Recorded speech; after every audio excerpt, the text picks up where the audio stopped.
दोस्तों आज से 2-1 हफ्ते पहले कनाडा की सरकार और वहां के प्राइम मिनिस्टर ने सोचा होगा कि ये तो पुराने वाला भारत है, इन पर खुलेआम आरोप लगाएंगे तो इन्हें इतना बदनाम कर देंगे कि प्रेशर आ जाएगा और उसके बाद भारत वही करेगा जो हम बताएंगे और भारत को अपनी उंगलियों पे नचाएगा और इसे रणनीति कहते हैं। और दोस्तों तब से 1 हफ्ते पहले इनके प्राइम मिनिस्टर साहब जो है वो बिना किसी इंफॉर्मेशन के, बिना किसी सबूतों के अपने पार्लियामेंट में खड़े हो गए और भारत पर गलत इल्जाम लगाना शुरू कर दिए। लेकिन इनके जो रणनीति जो थे वो भारत ने 24 घंटों में फेल कर दिए, क्योंकि कनाडा के अटैक पर हमने डिफेंस नहीं किया जैसा कि ये उम्मीद कर रहे थे कि भारत फ्रंट फुट पर आया और मुंह तोड़ जवाब देकर इन पर काउंटर अटैक करना शुरू कर देगा। कनाडा ने जो कदम भारत के खिलाफ उठाया, हमने इनके खिलाफ वही कदम दुगनी मजबूती और ताकत के साथ उठाए और इसके अलावा डिप्लोमेटिक तौर पर भी हमने आक्रामक रवैया अपनाया और इन्हें दुनिया भर में उसी का नतीजा जो है वो आज दिख रहा है।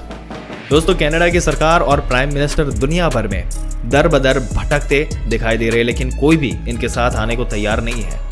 यहां तक कि यूक्रेन के राष्ट्रपति को भी इन्होंने रिसेंटली अपने देश में बुलाया और उनको बहुत सारा पैसा दिया, बहुत सारे हथियार भी दिए, लेकिन उसके बावजूद यूक्रेन के राष्ट्रपति इनके साथ खड़े नहीं हुए, एक बयान भी इनके समर्थन में इन्होंने नहीं बताया। और इसी तरीके से भारत ने इन्हें इतने बुरे तरीके से मात दी कि इसके ऊपर से आज जो कनाडा में हुआ है तो भारत को एक विशाल का जीत जो है वो दिला दी गई है। अब आप पूछेंगे कि कैसी जीत, चलिए आपको बताते हैं। सबसे पहले ये वीडियो जो आप देख रहे हैं आपकी स्क्रीन के ऊपर, ये जो खालिस्तानी पोस्टर है कनाडा के अंदर उन्हें हटाया जा रहा है और ये वही पोस्टर है जो पिछले कई दिनों से आप देख रहे होंगे सोशल मीडिया में, जिसमें बताया जा रहा है कि भारत के जो डिप्लोमेट्स हैं कनाडा में उनकी हत्या की मांग की गई है।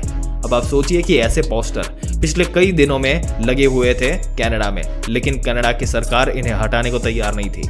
लेकिन आज भारत के भयंकर प्रेशर में कनाडा को ये पोस्टर जो है, ये बैनर्स जो है ये हटाने पड़ रहे हैं और ये भारत की बड़ी जीत है, क्योंकि इससे कुछ दिन पहले कनाडा की सरकार ऐसे पोस्टर को हाथ भी नहीं लगाती थी, उल्टा बढ़ावा देती थी और कहते थे कि ये जो लोग हैं ये लोगों का फ्रीडम ऑफ एक्सप्रेशन है, ये तो उनकी आज़ादी जताने का तरीका है। लेकिन आज वही कनाडा की सरकार, वही कनाडाई अथॉरिटीज जो है वही खालिस्तानी पोस्टर है और कनाडाई उन्हें हटवा रहे हैं। यानी कि एक बात तो साफ है कि भारत जो भयंकर प्रेशर है ना कि उनकी हीट फील कर रहा है और कनाडा कहीं ना कहीं ये भारत के लिए एक ऐसा संकेत है कि भारत अगर पंजा दबाने के लिए तैयार हो जाए तो प्रेशर तो कनाडा को टूटेगा। भारत के सामने अगर थोड़े समय के लिए भी ये खड़े रह सके, जो कि अब तक नहीं हुआ, और ये भारत की एक बड़ी जीत है।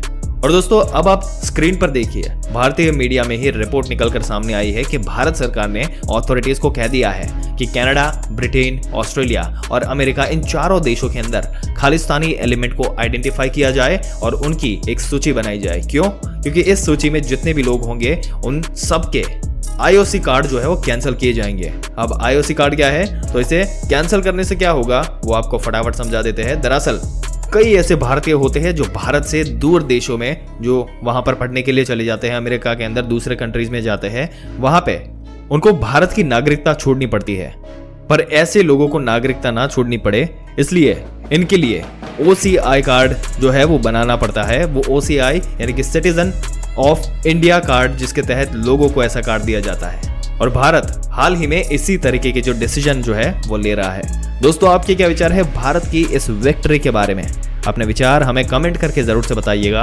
अगर ये वीडियो और इसमें दी गई जानकारी आपको अच्छी लगी हो तो हमारी चैनल को सब्सक्राइब करके बेल आइकन जरूर से दबा दें।